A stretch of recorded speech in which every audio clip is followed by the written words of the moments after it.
Okay. All right. This is recording. This is a oral history interview with Don Loeslie from Warren, Minnesota. It is Friday, August 15th, 2025. The interview is taking place in the Family History Room in the Department of Special Collections at the Chester Fritz Library. And I am Curt Hanson. So, Don, I think we're just going to start with some, basic biographical information. If you want to talk about your family, your education, your military service, just introduce yourself. Okay, well, thank you for having me. The honor's all mine. And look forward to it, and we will do what we can. Well, obviously, I was born in 1938, and my folks, like everybody else, was poor. We didn't know we were poor because everybody was in the same bracket, thing. But and I'm really, I guess we'd say that, I'm a kid from the fields because I go back a long ways. I'm also a product of a one-room schoolhouse where all 8 grades were in the same room with the same one teacher. And so that was where my start was. My dad would, when we were busy, I would walk home 2 miles to do chores, milking and turning the milk to cream, separating the cream. And then, in the wintertime when the roads were plugged, which was not unusual because we just didn't have the equipment that we have today, and etc. My dad would take me. We had 2 horses, but 1 horse hooked to a sleigh, and we'd go cross country to school. So from there, let's go back to the thing when I was on the farm. I want to emphasize one thing, if I may, at the beginning. All of my life has been a we thing. This is not about me. There's nobody in this world can do things without being a we, and that's who I am. That would start with my parents. Would start with my, with my wife and family and etc. Plus all of the other people that I met along the way, through the thing. So that's a very big thing. And I'm very, very committed to agriculture. When I was with the National Wheat Growers, my whole thing, if it was good for wheat, I was for it. If it was bad for wheat, I was against it. It was nonpartisan, so we didn't have to talk about Democrats or Republicans. We talked about wheat. Especially because you had to work with both Democrats and Republicans. Exactly. Yep. And besides that, that's how I gained trust from them. And, got to be a liaison between Senator Dole and Speaker of the House, Tom Foley. And I can share more with that if you remind me as we go on. Yeah, we'll definitely be talking about that. But the key thing is that, when it comes to agriculture, we're talking about food. And if we're talking about food, is to mankind what the sun is to Mother Earth. Yeah. There is no way around it. And if you don't have fed or eating, you are not going to be a survivor. And unfortunately, and as we get on, we'll talk about, how people use food and has always used food as a weapon. Terrible weapon, because innocent people, kids, mothers, all of those people are just, we'll leave that alone. Getting back to the Warren Schoolhouse, which is fascinating, was that in Warren? I mean, are you were you born in that area? Well, I was born in Warren. However, we lived on the farm about 8-9 miles out of town. Okay. And interesting enough, my mother reminded me when she was in the home, I made the comment about and isolated. When I say that, we just never got to town. I mentioned to my mother when she was in the home, she said, I said something, those were the good old days. And she kind of raised her little hand and lifted it and kind of dropped it and said, "Good old days, Donnie. I remember the good old days, and they weren't so good. I remember the year that I got into town on the last week of October and never got back into town until the first week of April, and I'm still mad." Wow. And so with that, when I say isolated, I did make this comment to my dad when I was little that, there's nothing to do, Dad. He fixed that and me in a hurry. Never really said anything. He went to the barn and got the pitchfork, and together we went out and cleaned the chicken coop on a very hot day. Yep. So looking back, I think that was meth before I knew what meth was. But I never made the mistake of ever saying there's nothing to do again. And so then, obviously, your father farmed. So you got a long line of farming in Yes. Northwest Minnesota. My great-grandfather, Johann Michael, came here in 1869 and started farming out at Radium, which is where my dad was raised. Okay. And at that point, there was no radium. Today, there's no radium either, but back one time, it was a bustling little community, German community. Okay. So as he and he set up, I don't know if he had a tent or even out on the prairie, and finally built himself a mud house. And, then my grandfather also farmed. He also did some, he owned a business in Radium for a number of years. Okay. But my dad always helped worked really hard. When he was 12 years old, he was running the thrashing machine crew. Okay. He wasn't the hand. He was running it and doing everything that everybody else wasn't. And of course, at that time, they were very labor intensive. So, so in any event, as we go on, that's kind of where it was. Well, then if I would have been a basketball player, they would have called me a gym rat. I was a farm rat, for agriculture. Yeah. And so from those little things that we started about, my dad let me ride with him on the tractor. No cabs, of course, but there was one seat, but you couldn't sit on the seat because it was all steel and hard, and it was back behind the tractor almost, it was so far away to reach. So we stood on each side. And when we had something, I can't really remember exactly what, but we had a hired hand and it wasn't working out, and it was with the combine. In those days, we swathed everything, we put it in the swath. And so my dad asked me, and I was 9 years old, if I would try to make a round with it. And golly, he says, "Donnie, you're doing better than this guy." And from there, I run the combine for 76 years, thing. So that, I've always been a product of that time frame. Hardworking parents, and they were the kind that got you out of bed in the morning to make sure that you did your chores. Yep. I'll make darn sure that you got your time to church, to Sunday school, confirmation, and without fail, unless it was the weather related. Yep. But, so that's kind of my background, how I grew into it. So it was always just part of me. Yeah. But again, when we go back to the thing, then, of course, my mother was a tremendous speed reader. She could read a book. Really? Yeah, she could take a book like this and read, I would say, the 2 pages at the same time. They always talk about President Kennedy, how he's such a speed reader. That is a talent that's nurtured, a skill. Well, later in years when we got moved to town, she would read a book, during the commercials of the TV show. Yeah.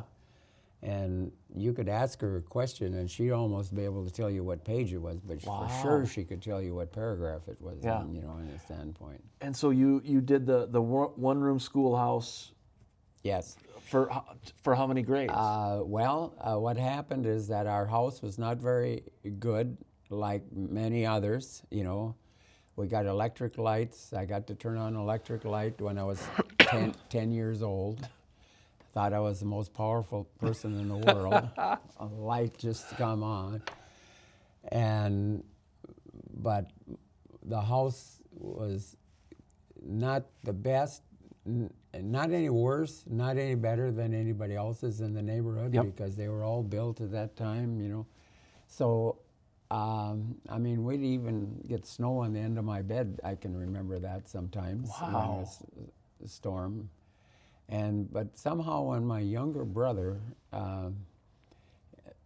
he got sick, really sick. So the doctor said, and my grandfather at that time was wintering in Texas, Alamo, Texas. Mm-hmm. So we went, for the winter, we went that winter to Alamo, Texas, with a stop at Hot Springs, Arkansas, because the family, just like the old German settlement, always went to those hot springs, Yep. and et cetera, back in Germany and et cetera. So we stayed there for about 2 weeks, and my dad did baths, and I actually went to school for maybe 10 days in Hot Springs. Okay. And then being really close to the vest conservative type things, I think I learned words that I wasn't supposed to learn there.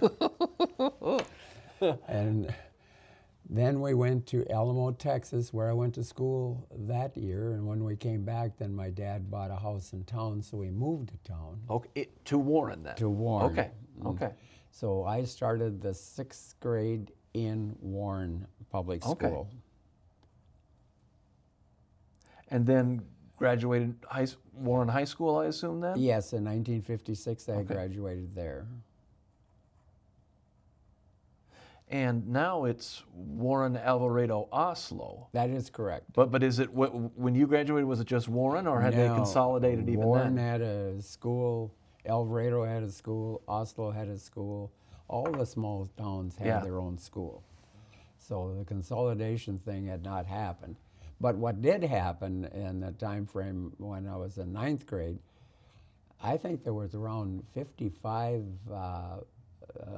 farm schools, let's call it, that were out, one-room schoolhouses Sure. in the county. Okay. So it was then, I don't know if it was a law or, well, there had to be something, because people would have not did it otherwise, Yeah. Yep. But they were shut down, so all of the country kids, we called them, which would be, I was already there Yep. 2 years, came into school in the 9th grade, so that's when the schools were done. Yeah. Yeah, And so that was 1956. that I graduated, correct. So then what happened? What was your after graduation? Well, I was still doing things on the farm. A couple of years later, I went to UND turned out to be 1 year. Okay.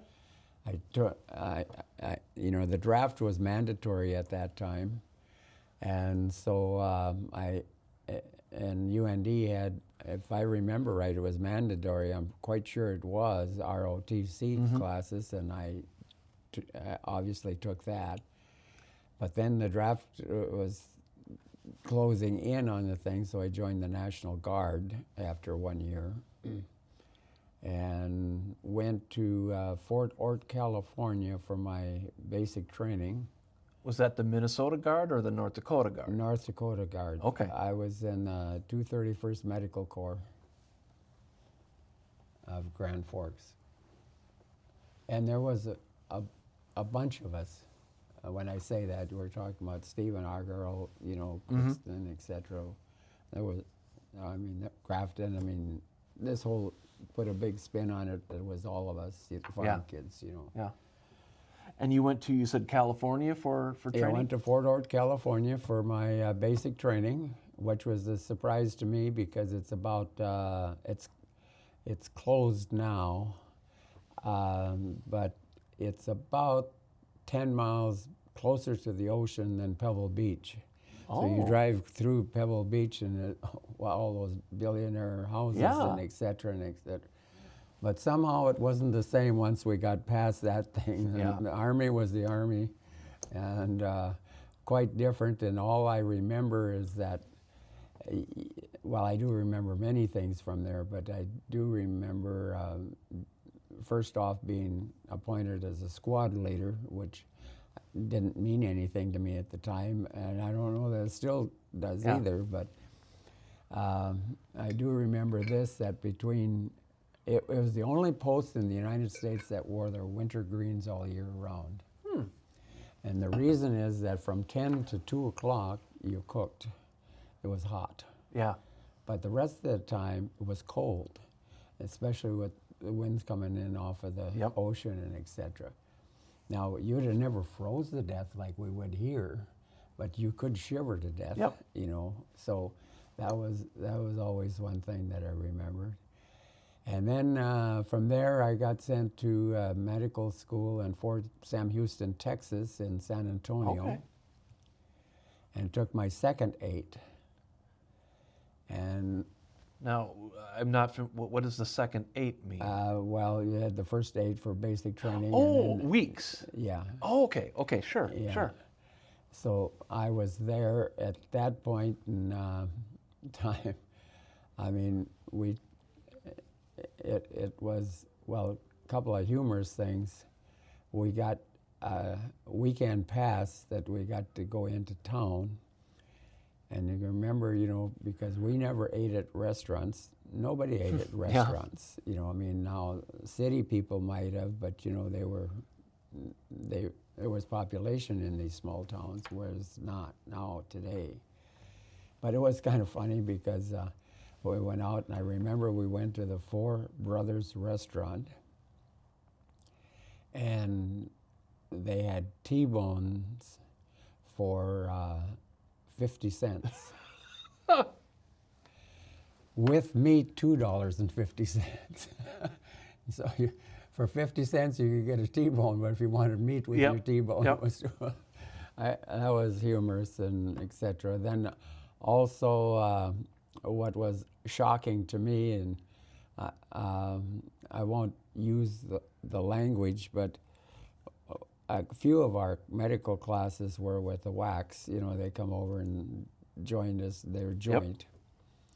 And on breaks, you know, I would make a comment, you know, I got to be here, but why are you here? And I won't give you their replies, but, you know, it's quite, well, very salty. And boy, country kids had never heard anything like that from a woman, you know.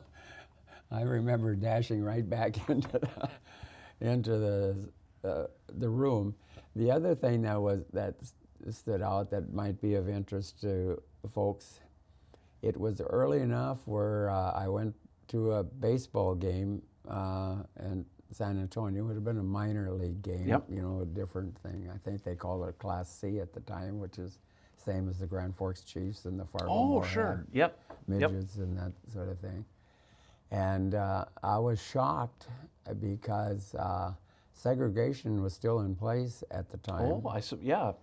Yeah, and you were in the South. And I even. was in the South Yep. for the first time, you know, except for my 6th grade when I was, or 5th grade when I was in Alamo, Texas. But we had, I went to the men's room, and, you know, on one side was for whites and one side was for colored. And here come the water faucet, came out on the same pipe, but that went to their sink and it went to their sink, you know.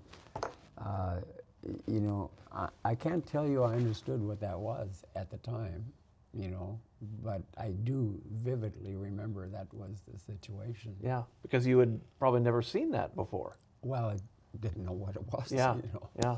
You know, it was nothing that ever entered our lives, you know. So And let's see, then when I did my second 8, then, we were returned home because I joined the National Guard. Yep. I could help my dad during the seeding and harvest time, Yep. et cetera. Well, then we got called back for the Cuban Missile Crisis. Technically, Okay. it's called the Berlin Crisis. But there's 2 Berlin crises, the one in 1948 when the Soviets shut off transportation all the way to Yep. Berlin, and this one is called the Berlin Crisis because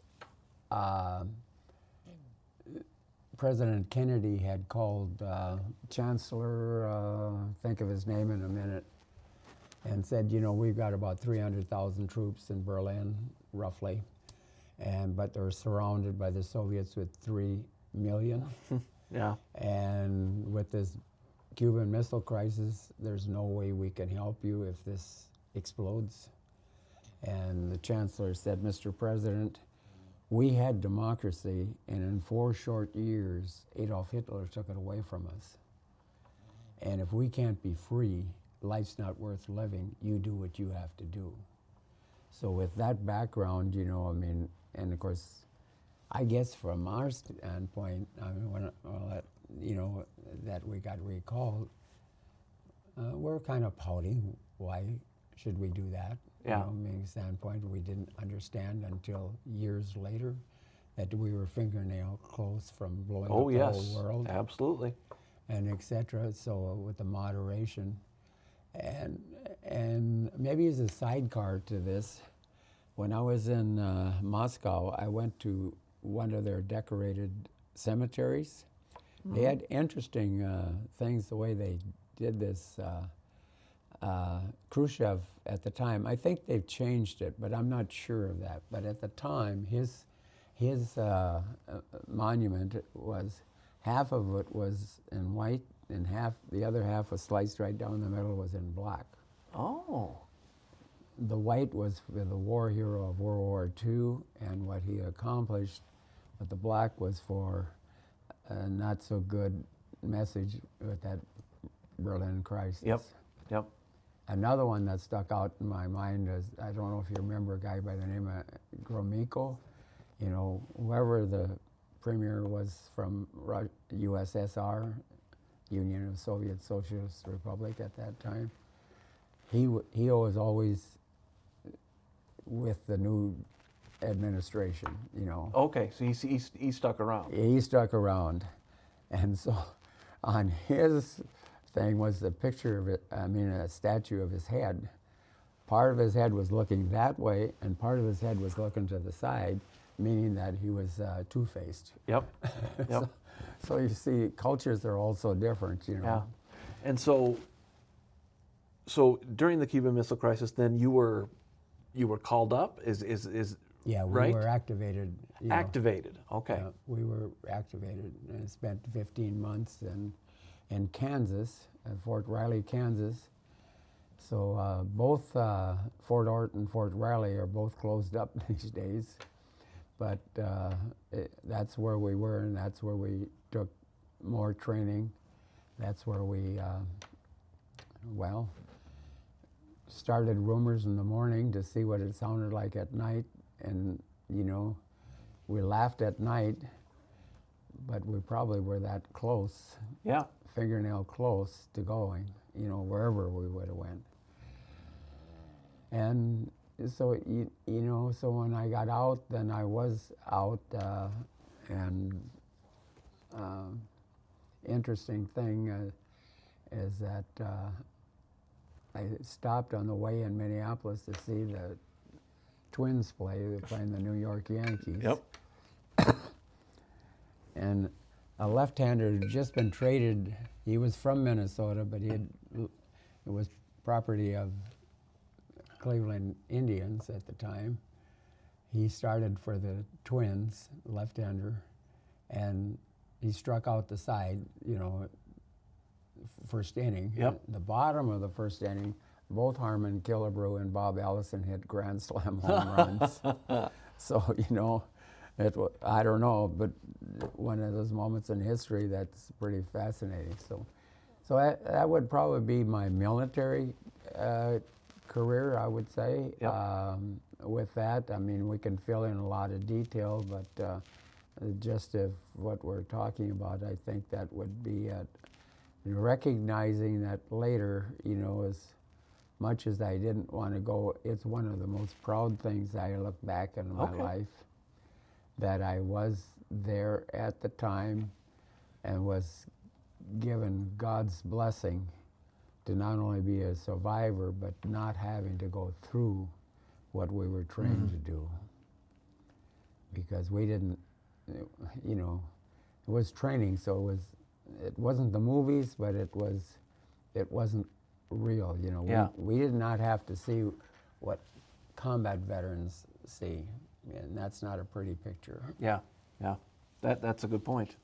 So let's transition now then to kind of you and you talked about this a little bit, but your history in agriculture, food production. I'm especially interested in, you know, how you got involved in these national wheat growing organizations and regional. You weren't just a farmer, a wheat farmer in Warren, Minnesota. So how did that happen? I would say that happened really by accident. Okay.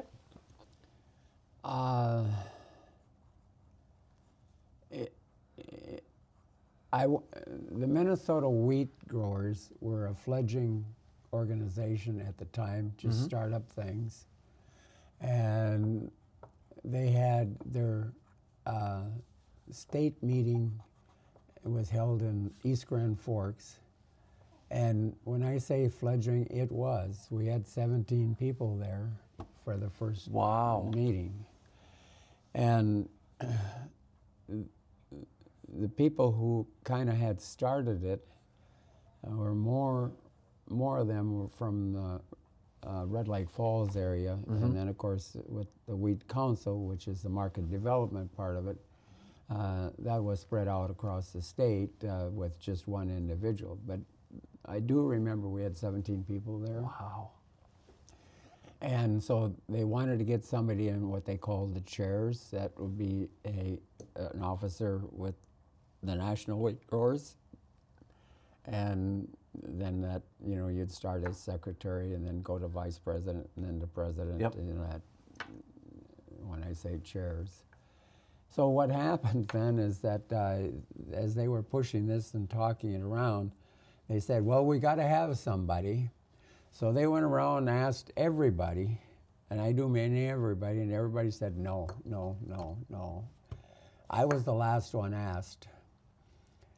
And of course, I was just thought it was kind of funny, so I made a smart remark, you know, as you never say no, you just careful how you say yes, is what I remember saying, you know.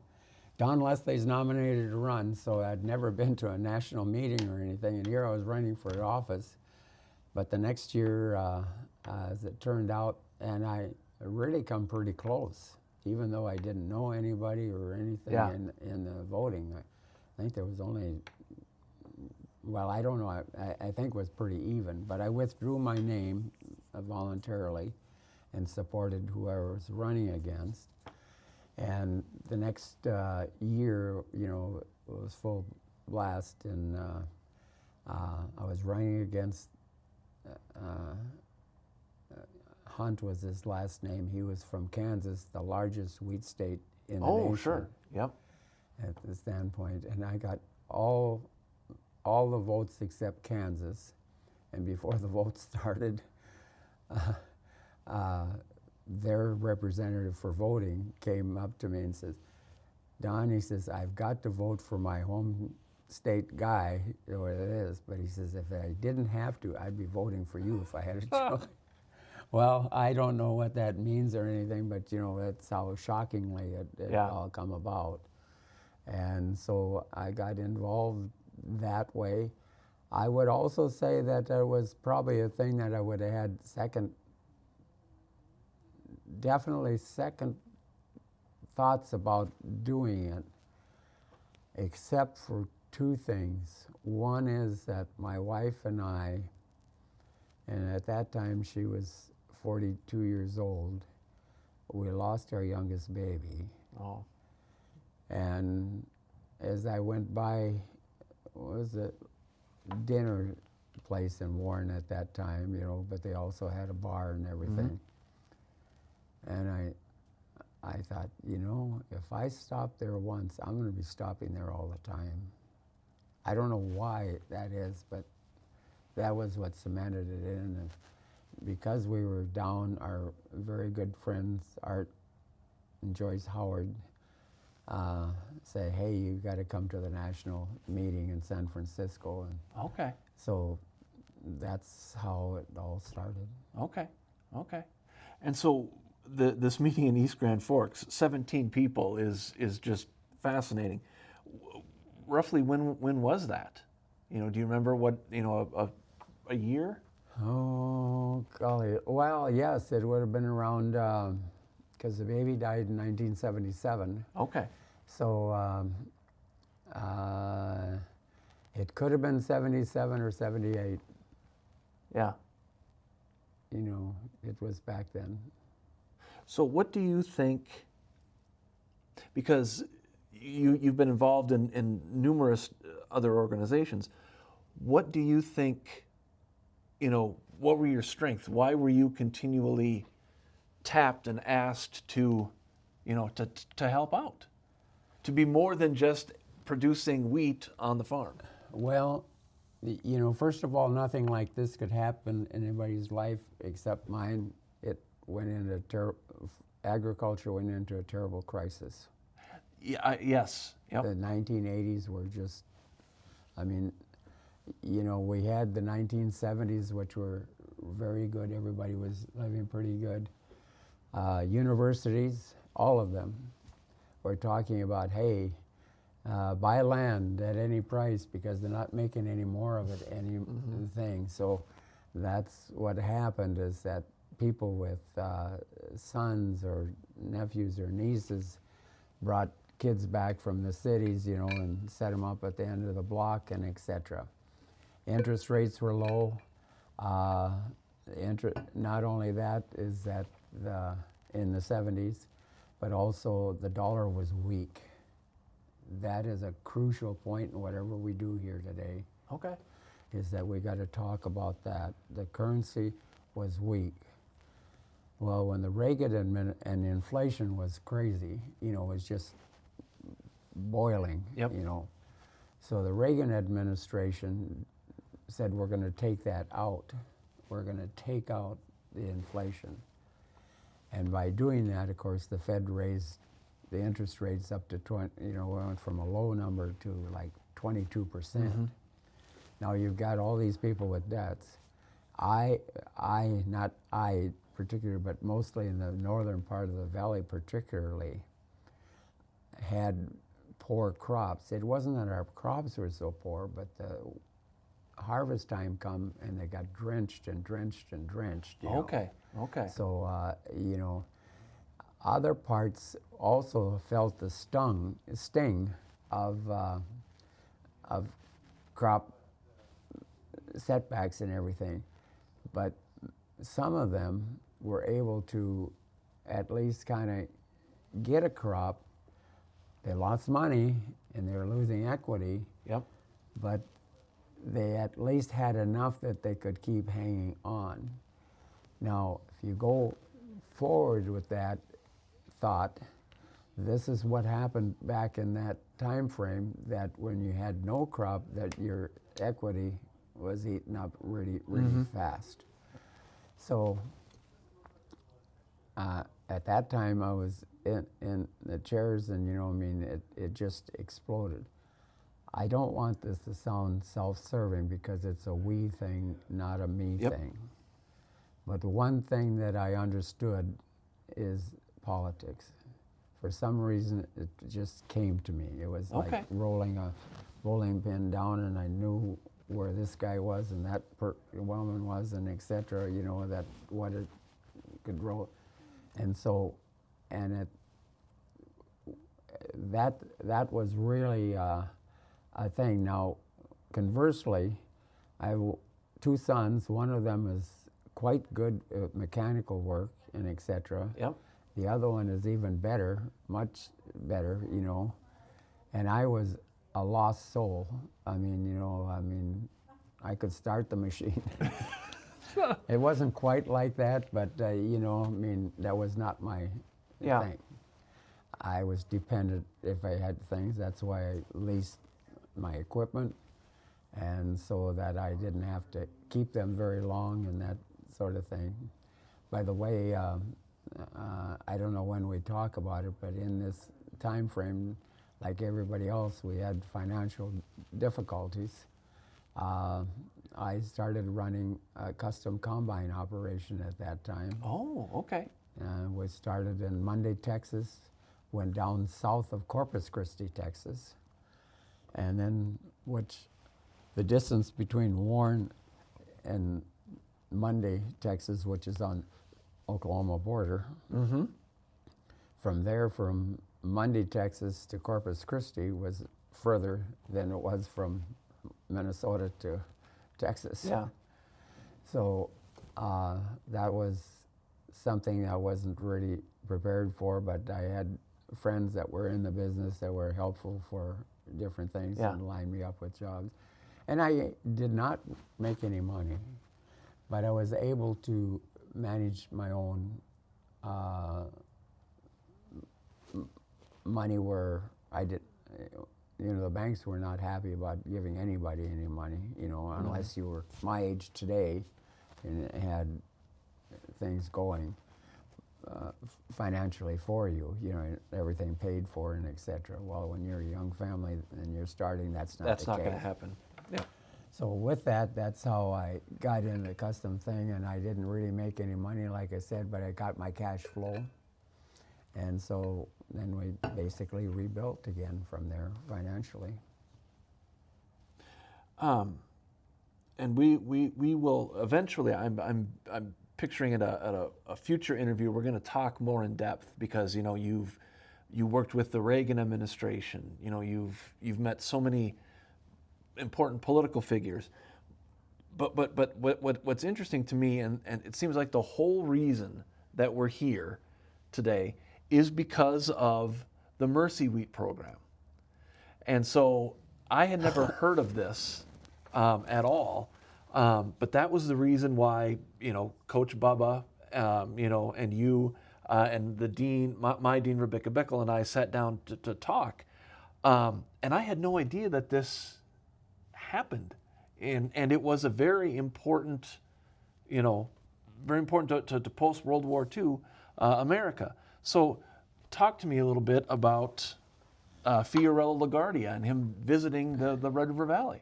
There's a great history there, tremendous history. People have no idea to the most, about the words Mercy Wheat. Yeah.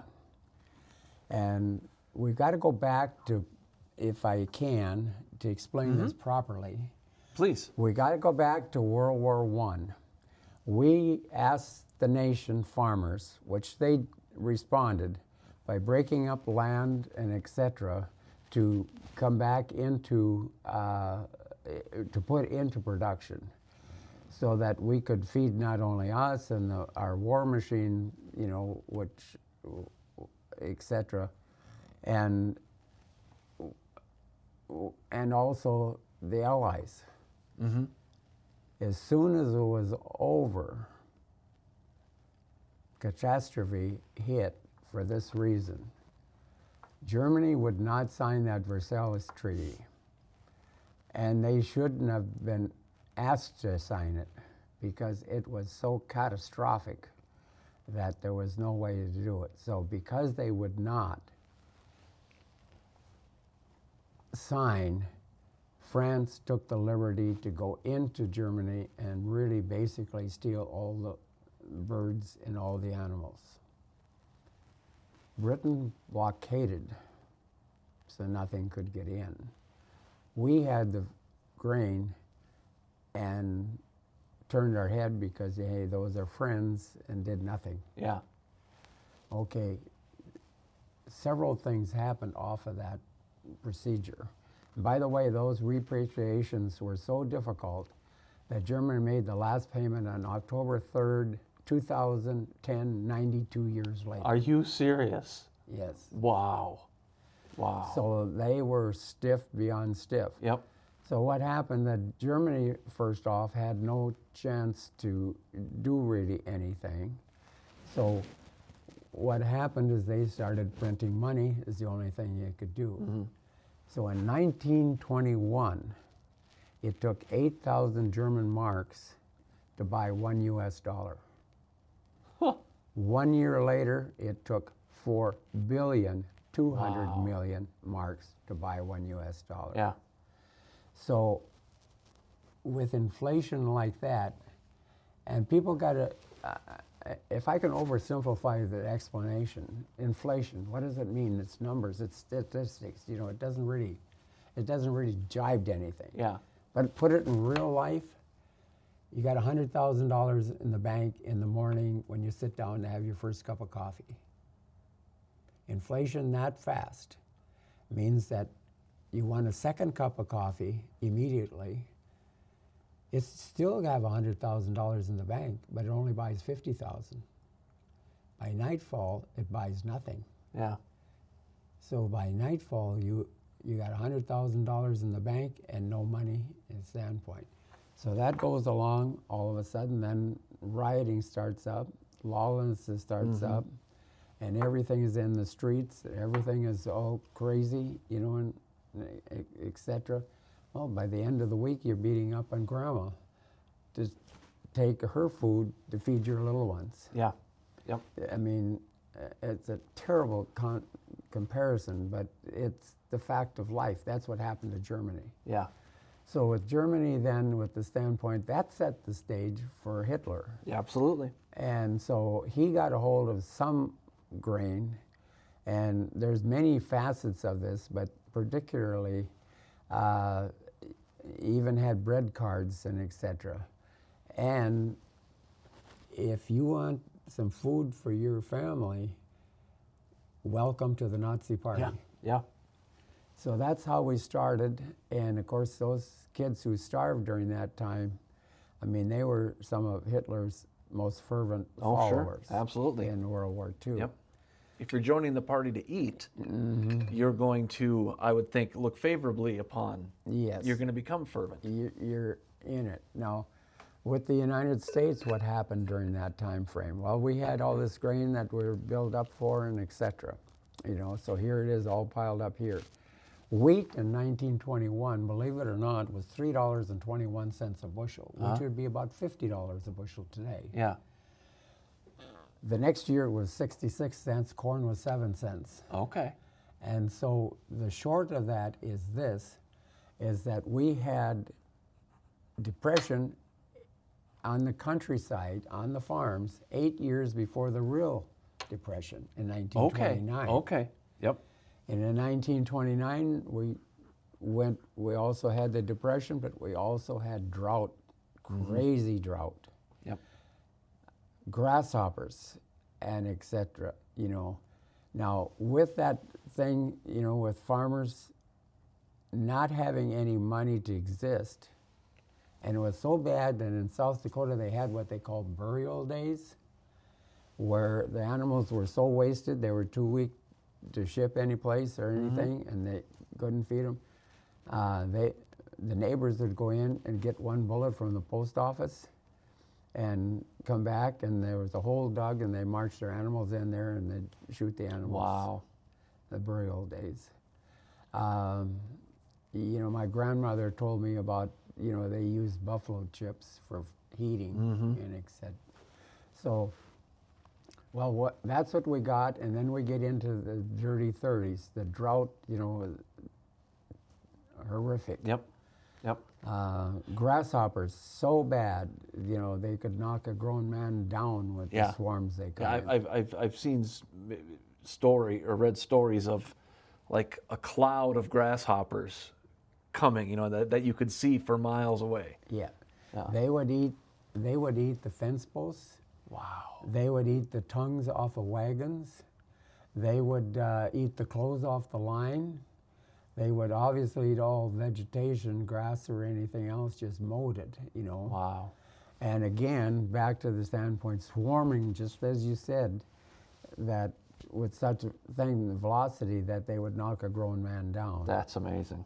You know, so that's what we had. So in that whole thing, obviously you're not going to buy any new machinery because nobody's going to produce any machinery because of the standpoint. So now we go to World War II. And here's where we start to come into way before the LaGuardia days. But this is what happens. Pearl Harbor, we know, is in 42. At that time, the United States had the 17th largest military in the world behind Romania. Behind Romania. 17, behind Romania. And so we had nothing. You know, we talk about the tremendous upset in hockey when the U.S. kids upset the Russians in hockey. Miracle on Ice, yeah. Miracle of Ice. There's two things that was absolutely out of this world upset thing. Number one was Midway. Oh, yes. Midway, the Japanese, I mean, they had all these carriers, like 10. We had like 2 or 3. And one of ours and one of theirs that got shot down in the Coral Sea before that. Yep. But at Midway, we had sent up a bunch of planes, and how that happened is that we didn't even know where they're going to go, but we did. But some young kid sitting at one of those things, interpreting things, picked up the initials AF. AF turned out to be the code name for Midway that the Japanese used. And so Admiral Nimitz, well, send something about there's water on Midway problems or something. And sure enough, the Japanese bid on it and said the water problem at AF. Yep. So that's where they went. Well, when we got there, the first bunch of planes we went, and numbers escaped me. If I thought about it long enough, I'd probably up. But of those swarm of airplanes we went out, one of them returned, all the rest were wiped out. Yep.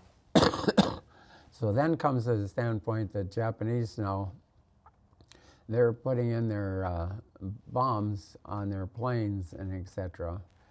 before they realize that we're in the area where there are other two carriers. Yep. And then luck would have it, God's blessing probably, that the pilot who spotted them wired the wrong depth, that they were closer than he reported.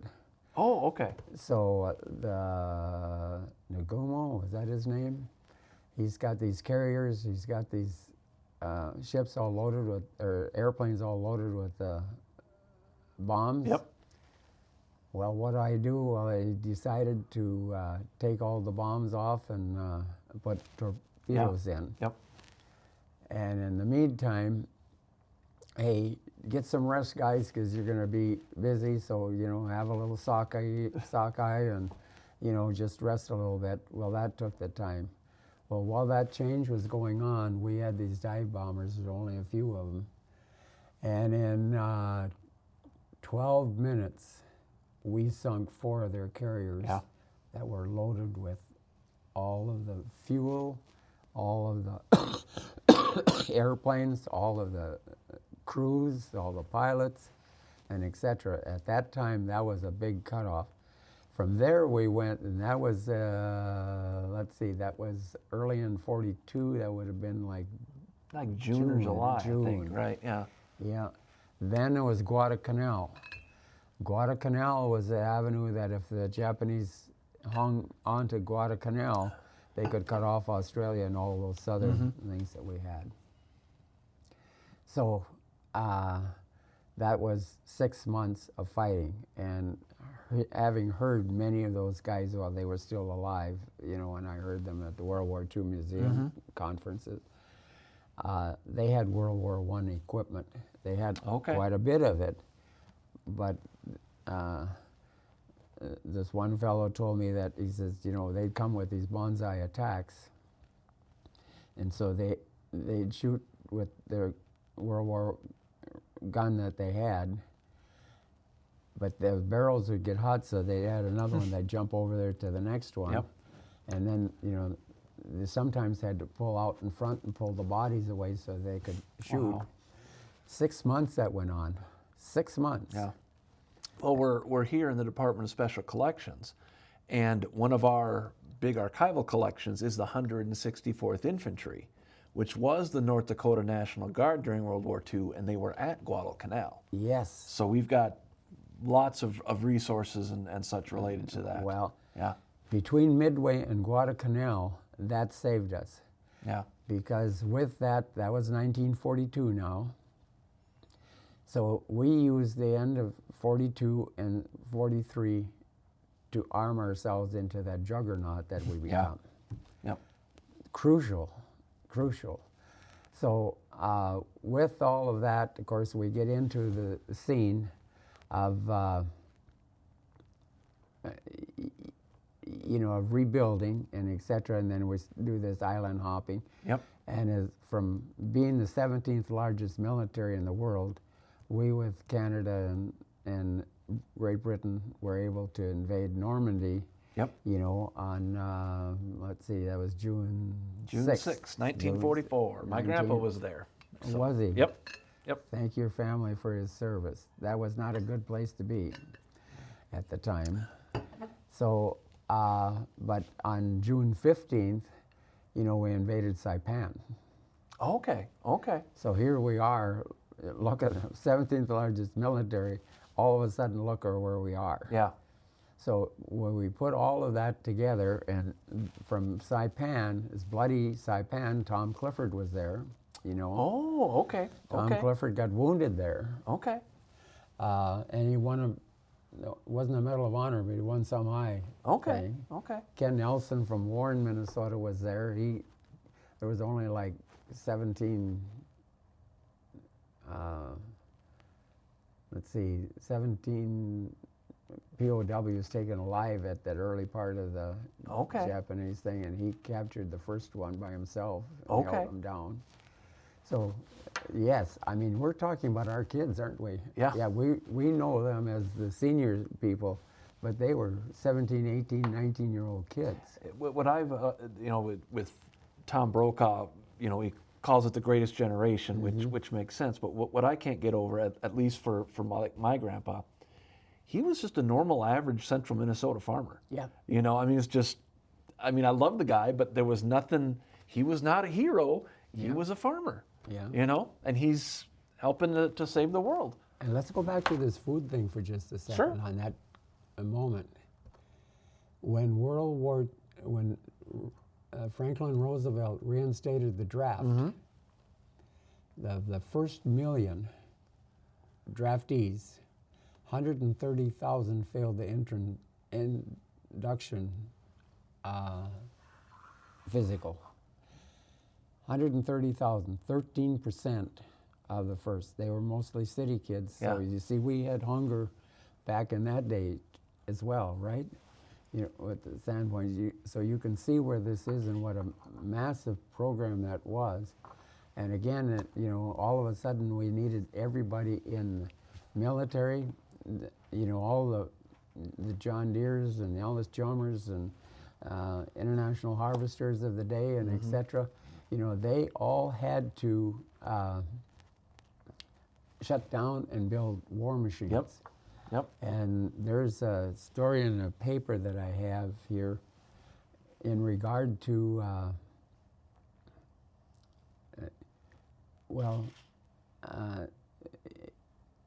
kind of lost my track there. Give me a second here. Do you want to take a break or anything, or? Well, no. Okay. I had about 4 things that went through my head. Now I lost the one I was talking about. Do you remember where I was? We were talking about the FDR reinstalls. Oh, yes. Reinstates the draft. Okay, so we know that there was hunger at the standpoint. Sure. So now we've got these farmers who are lesser in number by far. Yes. Yep. And the women are doing different things, and everybody's involved in the military operation. For example, Shirley Hanson Olsen from Germantown, Minnesota, now a population of 3, but small back then. Wow. 5.5 years old. Her dad had her sliding on her stomach on the thin ice, cutting cattails. Okay. Okay. The reason is that the Japanese had cut off the island, so we got the material to make life jackets. And we Okay. found out a way, and now we're talking about Grigla and Gatsky, Minnesota, Yeah. where there's a lot of cattails. They would cut these cattails, and they would go in, and science made it such a thing, and they'd send these to Chicago and make them into life jackets. Wow. Would hold a grown man up in the ocean for 3 to 5 days. Wow. Wow. And the cattails are just, they're just something, you know, in the swamp. You know, they're just Yeah. whatever. Yeah. But they were crucial. They were the item, you know. Yeah. Another thing is that during that time, you know, food is short now, you know, with the standpoint, because we're feeding the Allies, the factory Yep. workers, and et cetera. In fact, Khrushchev, and we should get into this in a little bit depth a little later, you know, but Khrushchev made the comment in his he wrote it in his autobiography, that without food, particularly spam from the United States, Yes. they could not have fed their army. Yep. Powerful army would have been defeated by Germany hands down if they couldn't have fed that army. Have you been to the Spam Museum? Yes. Because I've always wanted to go, because I've heard that story of how important Spam was to the to the Russian front. Well, and So- also for our people, you know, I mean, Eisenhower said, boy, it's a fantastic thing, I just don't like it, but I eat it. Well, but isn't that amazing? Now that means that without question, Germany would have won the Eastern Front. Mm-hmm. If Germany would have won the Eastern Front, no doubt they would have won Europe, if not more.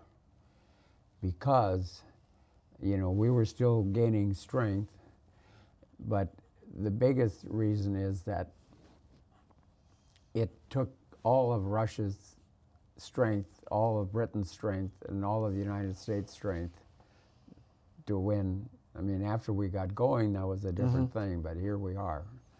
So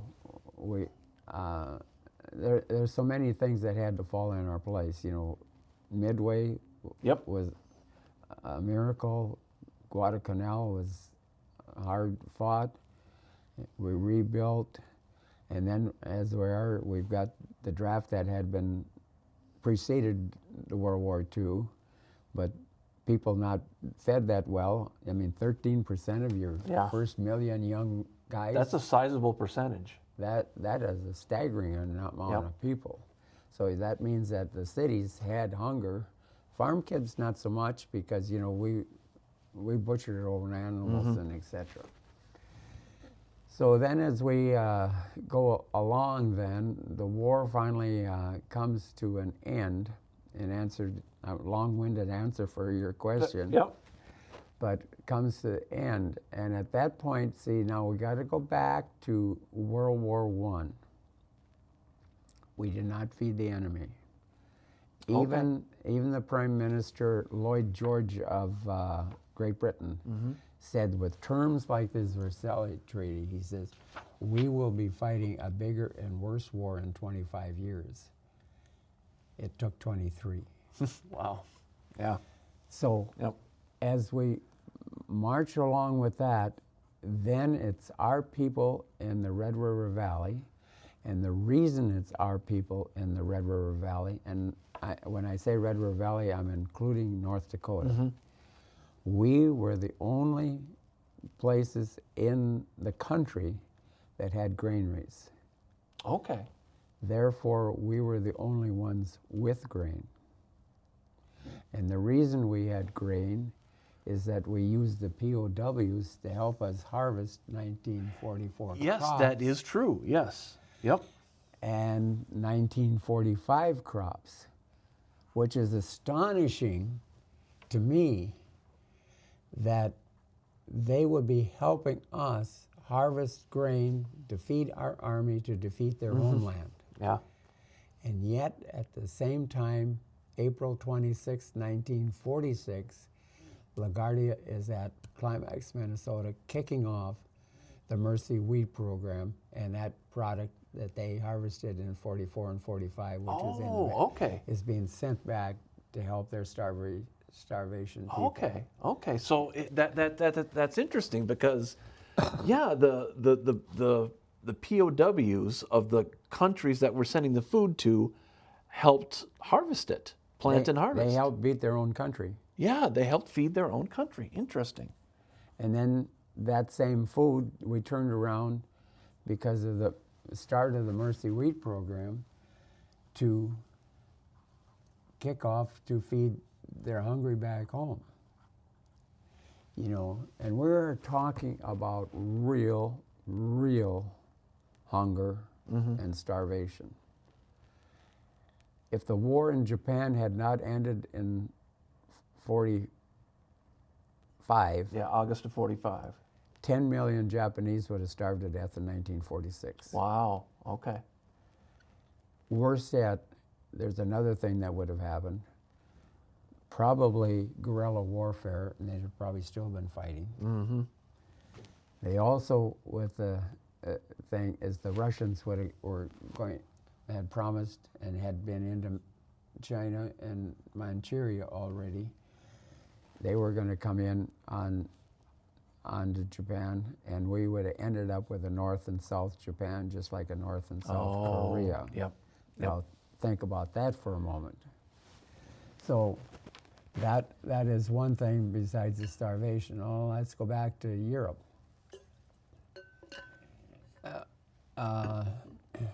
So it was not a popular thing at all. I'm talking on the local level. I mean, you know, my son got shot to pieces over there.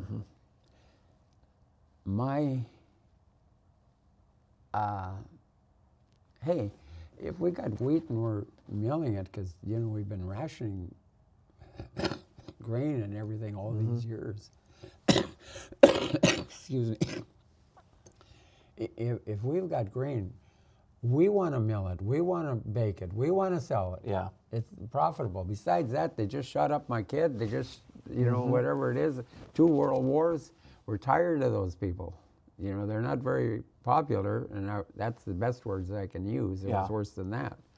So with that, it had to be a big thing.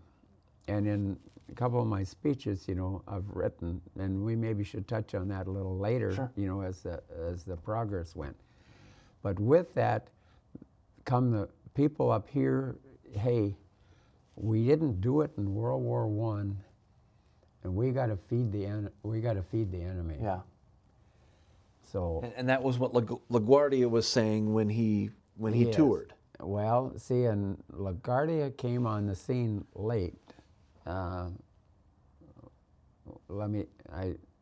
should really rephrase that. Let me start that over. Sure, yeah. We had this problem and you know, President Truman and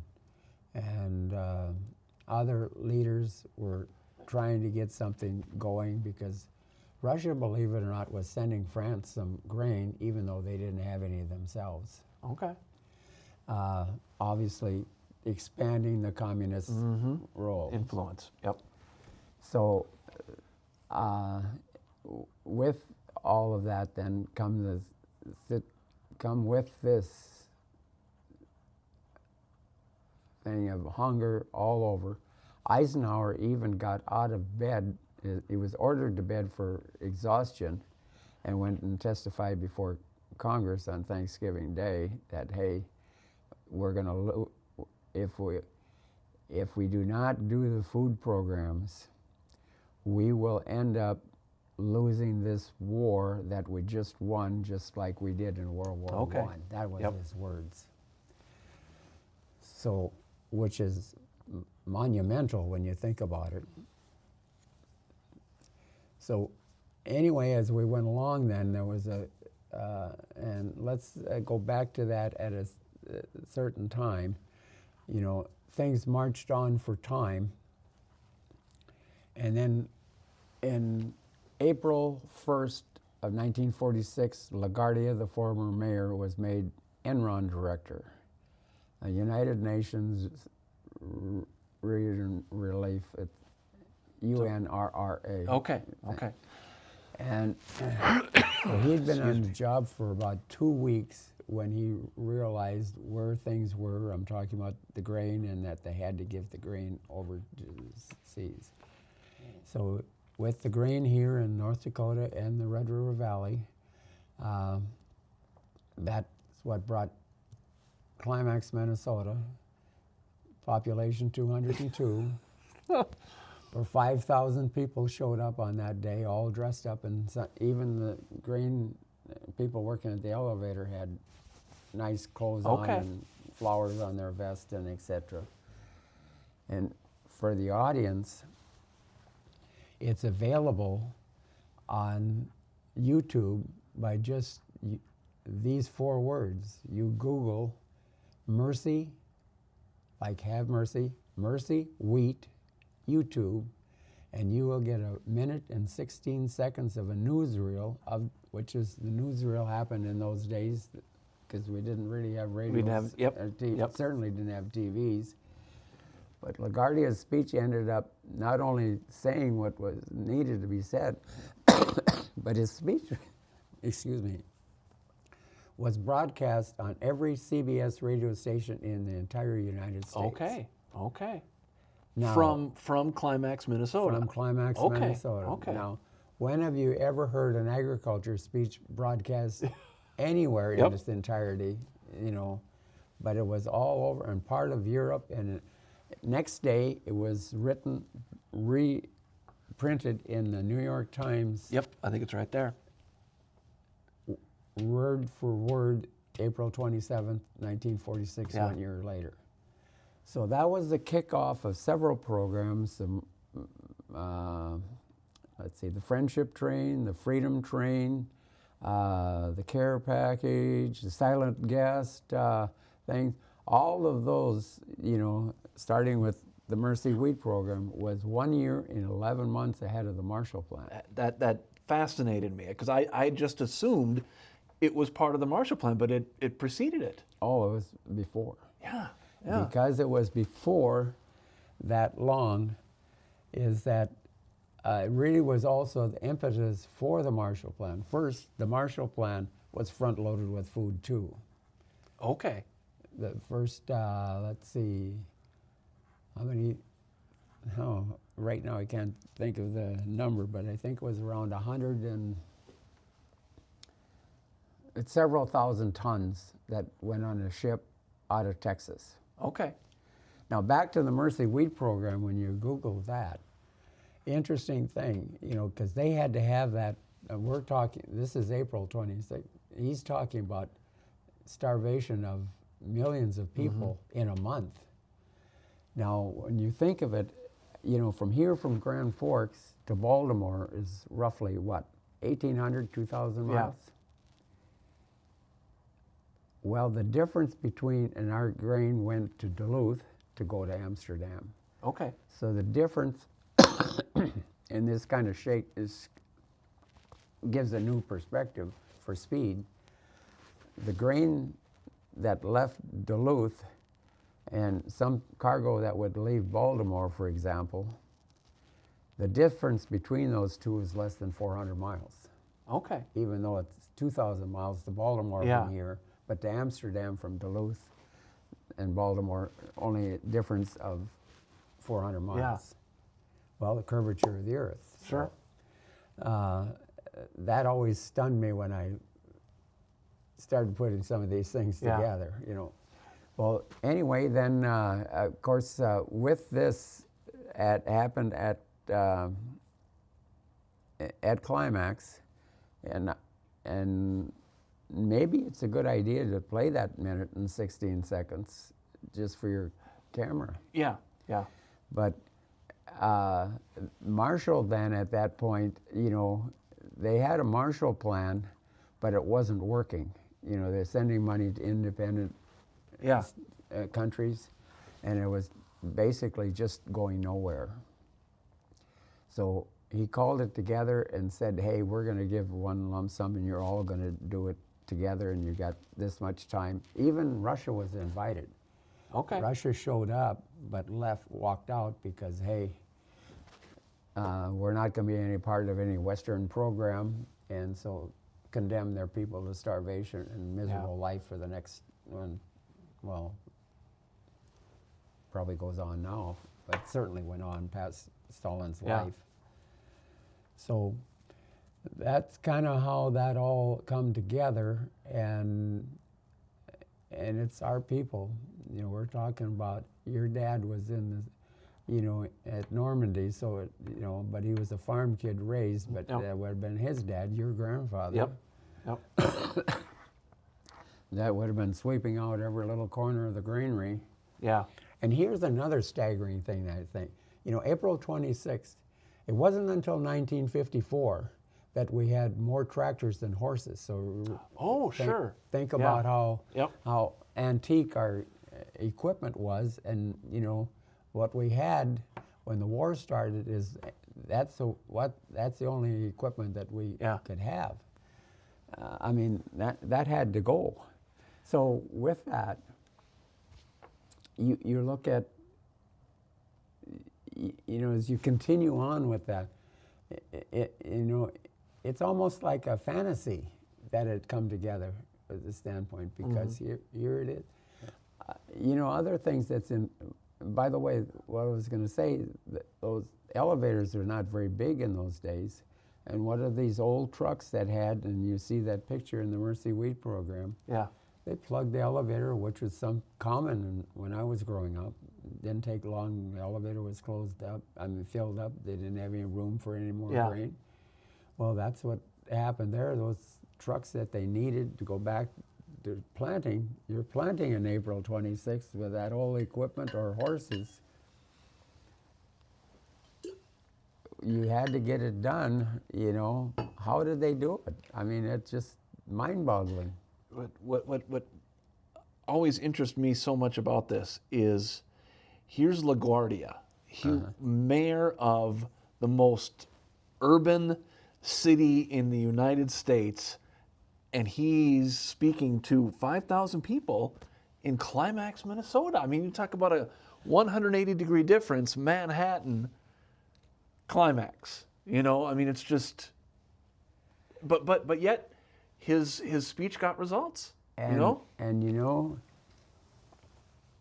he started learning this was appointed in April 1st, and he had, you know, the first 2 weeks was talking to the bureaucrats. And keep in mind that at that time, bureaucrats, everybody was in on the war. I mean, you know, everybody was supportive. I got to come back to that point in a second, so remind me. Okay, sure. But La Guardia had really 2 weeks of kind of meeting the players, finding the right people that he could trust that give him the right kind of information, and then get it organized that he could be in Climax, Minnesota. Yeah. And we must not forget that there was a smaller one the same day in Flasher, North Dakota. Okay. You know, so it was Climax, Minnesota, and Flasher, North Dakota. And but La Guardia was in. He was only in Minnesota. Climax. That was the big one and got the publicity. Oh, sure, yes. But they were also doing it vigorously throughout North Dakota, and that kickoff for them was in Flasher. Okay. Another small town. Yes, exactly. This is history in my mind that I'm so glad that you're recording, because yes, it's all over on the internet, but very few people know it. And farmers, if they have a fault, don't really go along and say, hey, I did this. Yeah. They're very modest people. And so their story of, you know, and I've used this in my speeches, guns do start the war, but it takes guns and food to win the war, but it's only food that writes the peace. Okay. That is the fact, and that's the thing. not only was La Guardia's speech here, but it went worldwide. Here you've got to think part of it was printed in the Sydney, Australia paper the next day. Wow. It went worldwide. Yeah. It was that big a thing because we are talking about we had the drought in the 30s, then thankfully during the war we had good crops even though we didn't have any equipment. But the rest of the world then during the war lost their infrastructure. Yep. If you had grain fields, the tanks run through them. Yep. If you had any business or anything, well, you've all seen the pictures, there was nothing to do. Yep, widespread destruction. But then, all the continents, except Canada and the United States, were the ones that we had good years of good crop production. Yep. And they all had drought. I mean, we're not talking about like 15 million people. We're talking a world of hunger around. So the U.S. and Canada spared from, the physical, damage, but then also had good weather, whereas in Europe it was widespread destruction and drought. And Asia. Okay, sure. And Asia, yes. So it was truly a worldwide drought. It was. Yeah. See, I have, and somewhere in my literature, I've got the amount of food it took. Like if you take the United States in the Super Bowl, one day, if half of the country who's not at work or doing something has a Super Bowl party, let's say half. Yeah. Okay. If we have for half a day, we're not talking about a day. Yeah, it is, yeah. Yeah, but it's one country with half of the population and anything. Some of the numbers that come to my head, is that the guacamole that was used, in that half a day would be 53 feet deep going from end zone to end zone on a football field. It would be like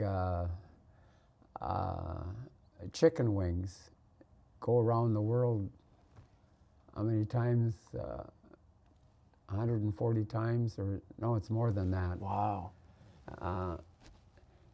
10 million pounds of ribs, and you got cheeses, you got pizzas, you got just for the Super Bowl. Yeah, 6 million bushels of barley to make 350 million cases of beer or bottles of beer or something like that. I've got those numbers all in someplace if we can recite them. Yep. When we get. Yep, we can look them up. But that's what astonishes me. Now you're talking about a population all around the world. Mm-hmm. And again, right back here with our folks, in the peacetime thing, it was bigger than the Manhattan Project, because everybody was involved. To make that point, I mentioned about the cattails. The government today, says for health reasons, eat lean meat. Particularly, we're talking about pork now. Mm-hmm. Okay. Mm-hmm. Back in the day, hey, raise those spotted Poland Chinas, those Chester Whites. Get them to 400, 500 pounds if you can. So when you slaughter them, that big rim of fat, collect that. Women's cooking oil, collect that. Boy Scouts it would kick it off and it went to a plant. Ours, there was many across the country, but ours went to St. Paul. Okay. The reason for that is that they could boil that fat into glycerin, and from glycerin they could make different things for firing pins for ships, airplanes, tanks, jeeps, anything that moved. Yeah, I've seen, posters, from like, collect your fat, but I had no idea that it had military aspects. Yeah. Well, the same thing happened. The Japanese cut off the islands that we got to make those materials for that. So, and that also come off of our farms. Women, there was zero unemployment during World War II. Women who were kind of confined to their chair would get these flour sacks and different kind of things they could and make bandages for the wounded. And if memory serves me right, I think 1 month in Marshall County that there was 39,000 bandages that were turned in. Okay. And we're, again, you know, we kind of think of ourselves as kind of remote from the rest of the world, and media-wise, that's exactly true. But folks, we carried them. Yeah. We saved these things, you know. And when I say we, it's not me, it's the folks who had the format, and, you know, the clergy got really involved about feeding the enemy prior to the Marshall Plan. The longshoremen worked on Thanksgiving days and holidays to make sure that it was moving. From the standpoint, you know, Shaughnessy, I think was his name in Philadelphia, said, I couldn't make myself believe that one of my kids was starving, so if I can make their life a little bit better, we're all gonna work. Yeah. Not exactly his thing, but that was the thrust of what he said. But again, the whole country was together on these things. So. Yeah. And certainly, even it's great that we learned from the experience in World War I and helped feed people, but it was also important because of the Soviet influence. Yeah. You know, to keep Western Europe non-communist, we've got to feed them. You know, we've got to, the capitalist powers have to help out. Well, you know, there's another interesting story. This is what they'd call the first Berlin crisis, when the Soviets cut off, you know, Berlin was surrounded. Yeah. The airlift, right? Yeah, Yep. Berlin Okay. Air. And a guy by the name of Captain Gale Halverson was one of the pilots. Yep. And when the Soviets cut that off, Truman, not knowing what to do, said, you know, got to find something. So they ended up flying these airplanes loaded with cargo. Every 3 minutes for over a year and a half, they remember the weather, remember the hydraulics, equipment of that day, not our day. Yep. You know, every 3 minutes, one of those planes landed in Berlin. Every 3 minutes in all kinds of weather and et cetera, and they were unloading. Well, that went on for like, a year, and I might be off, but maybe 3-4 months, something like that, before the Soviets called it off. But one day, as is unloaded, Captain Gale Halverson, there was a fence, and behind the fence was a whole bunch of young kids. And they were looking at the planes and doing their things. And the captain walked over there, and he had, I don't know what possessed, how it started, but he said to those kids that, hey, I've got only 2 sticks of gum, and I will give them to you if you kids don't fight over them. And to his amazement, he handed those sticks of gum to those kids, and they broke off little pieces and shared them. Wow. For as much as it would take. And when they were gone, they passed the wrapper around for the other kids to smell it. Wow. And you know, that took him by total shock, I guess, that something like. So the next day he says, you kids, you watch for me, because when I come in tomorrow, I'm gonna drop some chocolate. Yep. How will we know? I'll be tipping my wings, and you'll know it's my plane. Oh, okay. And that's how the Little Vittles campaign started. He actually was close to getting court-martialed, because that was not something you were supposed to do. Probably. Yep. He wanted to do it in the Soviet sector, But the Soviets made it very clear if you cross that airspace, we're shooting you down. Okay. So that went out the door. But from that start, then, all of a sudden the military realized that this is something, so they dropped all of those candy things. Yep. Well, two things happened. You know, it doesn't matter if it's Americans that freed you or if it's the Soviets that trying to destroy you. If somebody shoots up your house and kills your kids or your parents or your grandparents, etc., you don't like them. You know, it's as simple as that. Nice way of saying they don't like them. But if you go further with that and look at what this did, all of a sudden it was really an amazing thing. Amazing thing, because one of those kids wanted it, and one little boy was known to say, 8 years old, he said, when I grow up, I want to be just like you Americans. Now, that just tears your heart when you think about what it is, you know.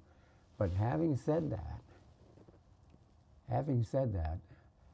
that really was the start of turning things around, that Americans, even though they end up shooting our way into our country, they can be friendly. Yeah. And, you know, again, that Mercy Wheat program, feeding, and then the Marshall Plan. By the way, I'm skipping around on you. I want to come back to that little Vittles thing.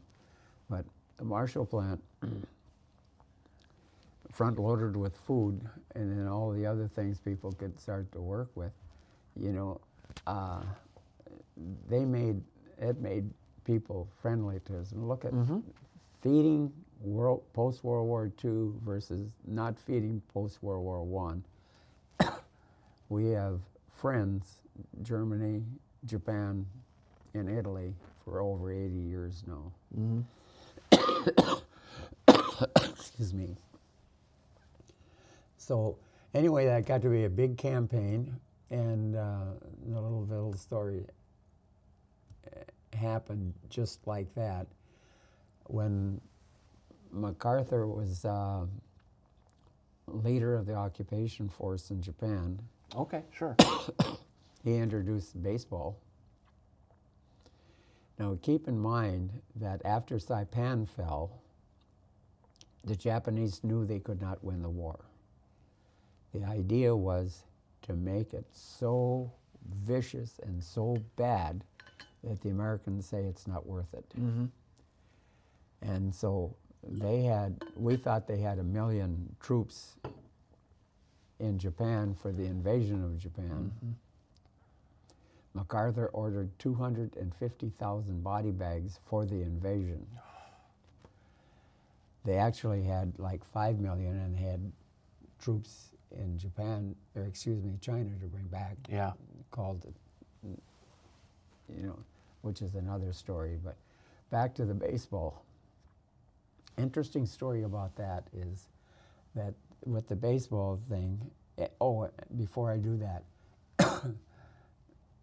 you know, we will fight until the Americans won't invade us. You know, if they do invade us, 100,000 kids and old people will die for the emperor with poison sticks or rotten flowers or something. They were geared to do that. Well, when baseball come along, all these little kids got to play a game. Boy, baseball is a whole lot more fun than these military drills we've been doing. This is fun, Dad. Yeah. You know? I've got pictures of, and I forget exactly where it was, but the 164th, maybe it was in Leyte, maybe it was in the Philippines. I don't know, showing kids how to play baseball. Yeah. You know? Yeah. Yeah, it was a big thing. Not only did they get to play the game and it was fun, but they got fed. They got fed well. They got fed well enough they could take food home to mom and dad. Oh, that's so important. Yep. You know, see how food again. Yep.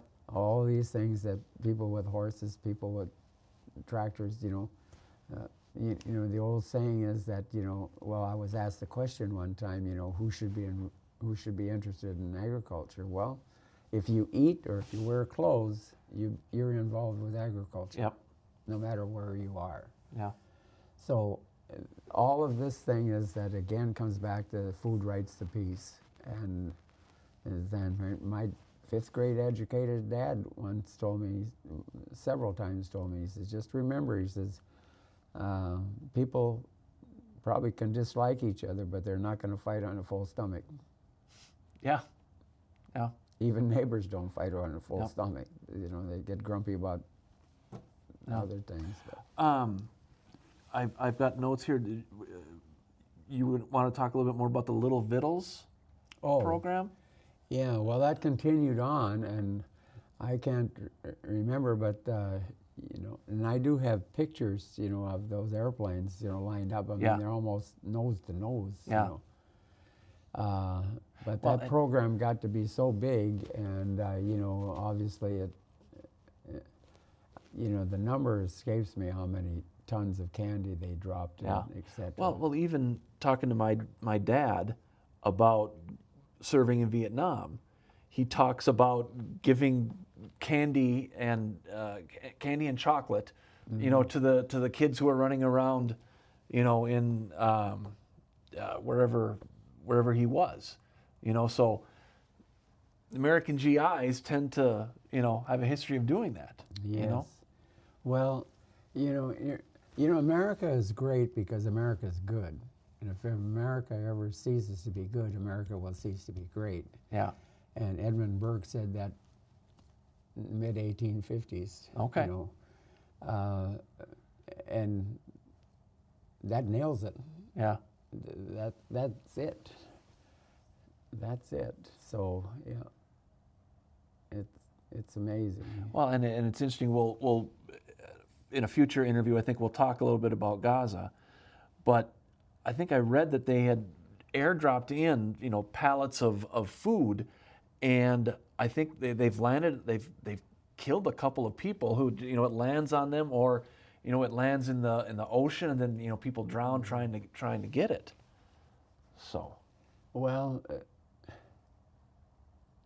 you know, we talk about hunger in this country. I can remember Senator McGovern, who co-authored, you know, some of these food programs with Senator Bob Dole, but it was Senator McGovern actually was down at the Carter Presidential Library. Oh, down in Atlanta. And he made the statement, there is no more hunger in the United States. And I asked him the question, I said, well, you know, people have all these things. Well, he says there's programs, but if the program is there that will feed them, provided that the bureaucracy is in place to let it go or not be an obstacle. You know, so we've got that. You know, and actually, you know, we also have this. When I was wheat grower president, we'll leave most of this for another day, you know. Yep. But we talk about the high price of groceries. I want to go back to the 1980s when we commissioned this study. And again, we'll talk about that a little bit later. But at that time, it came out that in a loaf of bread, there was 2.5 cents worth of wheat, 12 cents to put it in the bread in the wrapper. Yeah. And then there was 55 other identities, many of them taxes from state and federal governments to go into that loaf of bread. But the ratio would be the same. I don't know what the exact numbers would be today, but maybe they're 4 cents or something. I think I've read some of your previous quotes and stuff. We can't think of agriculture as just the people on the farm. Oh. Everyone is, well, like you said, you know, the clothes that we wear, so many people are touched by agriculture. Yeah, well, everybody is. Yep. They're everybody. And when I was, when President Reagan had appointed me to do, he was cooling the rhetoric again for another day. Yep. But in short, you know, kind of lost my track there.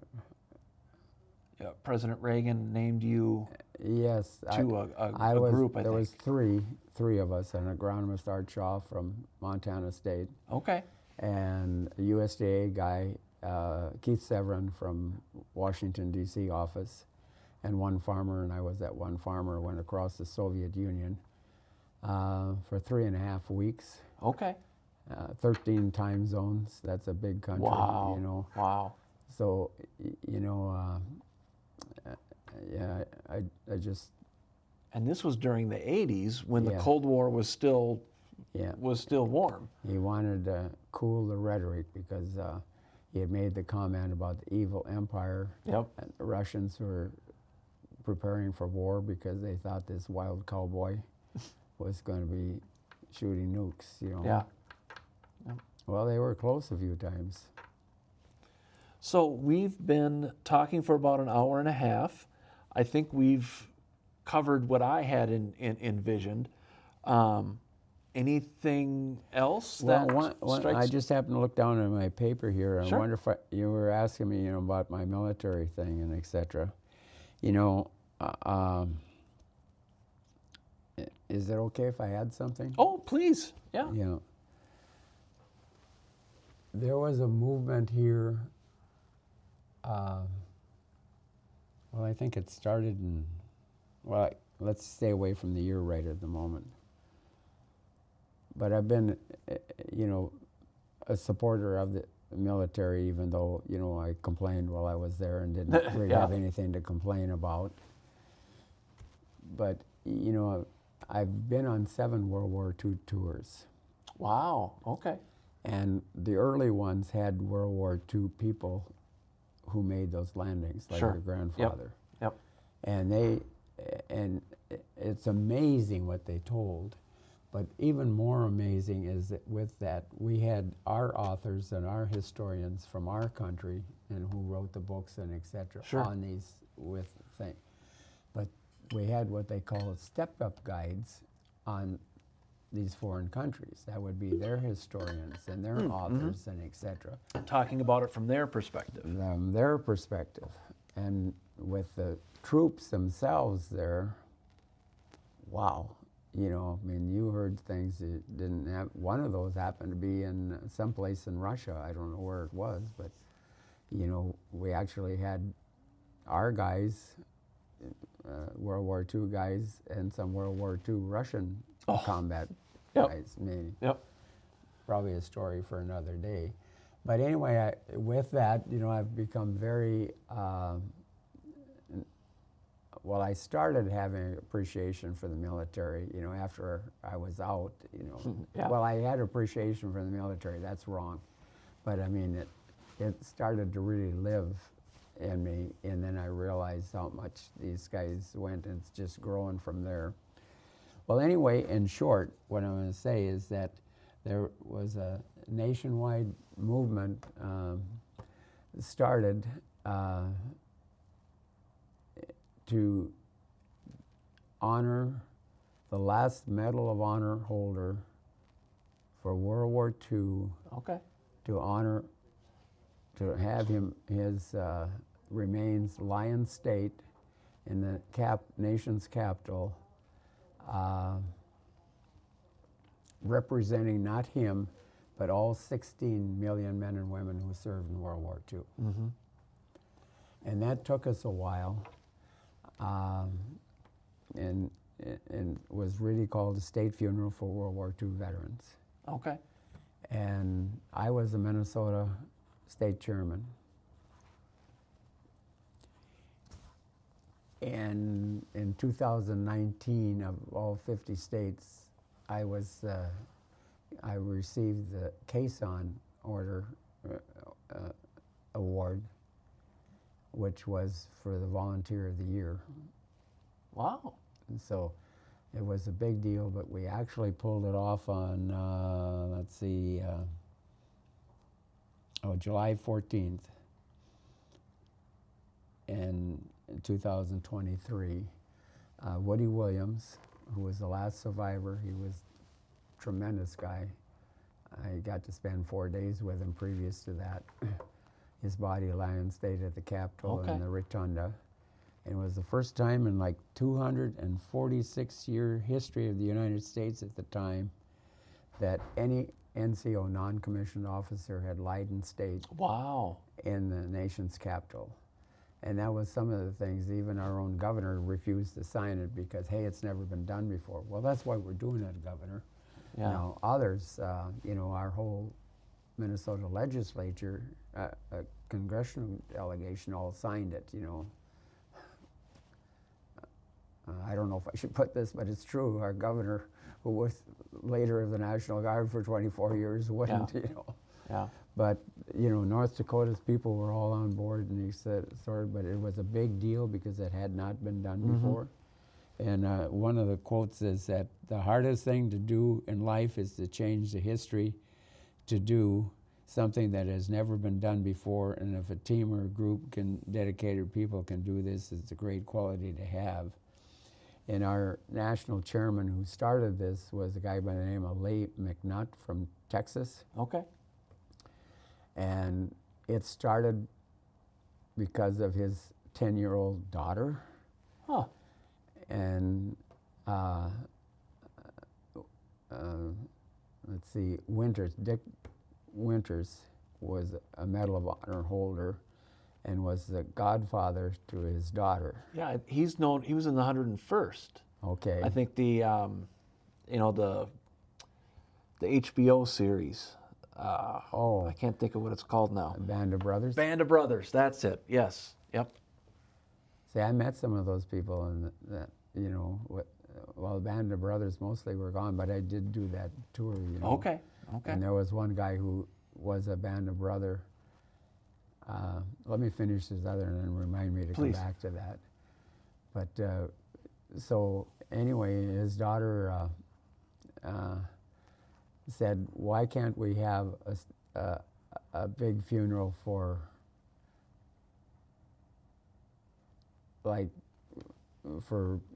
her godfather, like we could have for?" And that was our whole thing that started him. And I mean, this got to be a big deal, but a hard deal because some people were on board and some people weren't. And then following that. And my daughter and I both got invited to the Rotunda, for the service. And, oh man, is that, the Rotunda is something in the first place. It's beautiful. Yep. But having that with that music and that thing, you just couldn't help but, it was hard to hold it in. Yeah. Well, then, it happened the same with Colonel Ralph Puckett for the Korean War, and so we were still in place, so we were able to pull that off as well. So he was an officer, but nonetheless, the thing I think is really neat, and I want to do a salute here if I can to the Vietnam kids. They not only had hell, but they caught more of it when they came home. Yeah. If your dad was involved in that, he can tell you more than I can share with you. But, I mean, they had eggs thrown on them and et cetera. One guy told me that, he had been in Vietnam. His whole squad had got picked apart, all shot, laying there. And then the enemy come around with bayoneted them all, and he got stuck in the side too, and they thought he was dead. And I guess he was about as close as you could get. Helicopter come in to get the bodies. They put him up in the helicopter, and the helicopter went up and got shot down, come bouncing down. Threw everybody out of the thing, including him, in Sandpoint. Well, from there, he somehow managed to survive. It's kind of like a Bob Dole story, in a way. But anyway, he was back in Iowa, Des Moines. The University of Iowa Hospital is right there by the football field. Okay. And his dad and his mom were on each side, kind of helping, but kind of navigate to get into the hospital. He had his uniform on, and et cetera. And a whole bunch of thuds jumped him, threw his folks out of the way and beat him. Wow. So in Iowa. in Iowa. Wow. Because, eggs were thrown at them. Even the Korean guys who were coming back at that time, Cami Harstead from East Grand Forks, said that, we were just coming back from the occupation. And they thought we were Vietnam people, and they felt we had to change our clothes and get into civilian clothes Yep. to even get it back on the airplane. And so you know how bad it was if your dad was there. Well, the one thing is that, if those kids, and they were kids, they answered the call, the nation's call, as ordered by the Constitution of the United States by the Commander-in-Chief of the United States. That should be self-explanatory. But they not only had to go through this war, which was not pleasant and well thought of at the time, but they also had to take this grief on the way back, and get into living. So they had two hells. And but they did one thing that I don't think they're even aware of. So is your dad still alive? Oh, yeah, still alive and kicking. You tell him thank you, but tell him all this thing. Besides all of that grief, the public slowly caught on to the standpoint it wasn't the troops. Yeah. It wasn't the kids. And now wherever I go, if I've got a veteran's hat on, everybody's thanking me for my service. Yeah. Yep. And et cetera. So they turned the nation away from looking down on the troops and being mean to them to actually honoring them. And that is a victory in itself. Yeah. And it's not the first time in our country that happened, because post-World War I, troops are not very proud either. I don't think, or treated very well either. I don't think it happened in our area, but in the East Coast they had signs on the lawns that said, troops and dogs stay off the lawn. Oh, okay. So, it wasn't always that they were well thought of, Yeah. So anyway, I wanted to throw that into the thing because, these kind of things couldn't have happened. And, it's one of the things that I really feel good about is that we were able to do this and get that state funeral. Mm-hmm. Yeah. Obviously, the press could have done a better job of going along with it, but Yeah. Yeah. All right. Well, then I think we'll end for today, and we'll make plans for another future interview. okay. Do you have and you don't have to give me today, but if you do something like this, that'd be good. Yep. Okay. I'm going to turn this off then. Okay.